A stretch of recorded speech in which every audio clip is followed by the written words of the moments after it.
Hello, ఈరోజు మా పిల్లలకు స్నాక్స్ చేశాను స్కూల్ కోసం అని. అది ఏంటో చూడండి. స్కూల్కి కట్టడానికి స్నాక్స్ ఇవి అప్పాలు అంటారు, మేమైతే అప్పాలు అంటాము, వడప్పలు.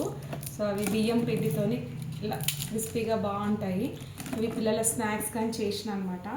అండ్ అలాగే చెకోడీలు, ఇవి కూడా 1 kg బియ్యం పిండితోని ఇవి ఇంట్లో ఉండే ఐటమ్స్తోని చాలా సింపుల్గా ఈజీగా చేసేసిన. ఇవి 15 డేస్కి వచ్చేస్తాయి. ఇవి ఒక 4, ఇది ఒక 1 పెట్టేస్తే సరిపోతుంది వాళ్ళ స్నాక్స్కి. అండ్ ఇవి అయిపోయాక నువ్వుల లడ్డూలు, పల్లీల లడ్డూలు అవి ఉంటాయి కదా, అవి చేస్తాను. అవి అయిపోయాక ఇవి చేస్తాను అనమాట. సో ఇది ఈరోజు మా పిల్లల కోసం అని చేసిన స్నాక్స్ స్పెషల్ రెసిపీస్.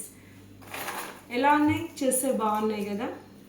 బయట దొరుకుతాయి కానీ నేను బయట తెప్పియను అనమాట. అవి ఇంట్లోనే చేసి పెడతాను. ఎందుకంటే పిల్లలకి బయట తెచ్చిపెట్టిన ఫుడ్ క్వాలిటీ ఉండదు, బాగుండదని నేను ఏదైనా ఇంట్లోనే చేసి పెడతాను. వాళ్ళకి మంచి హెల్తీ ఉంటుంది, ఆర్గానిక్ ఫుడ్ అనమాట. ఇది బాగుంటుంది.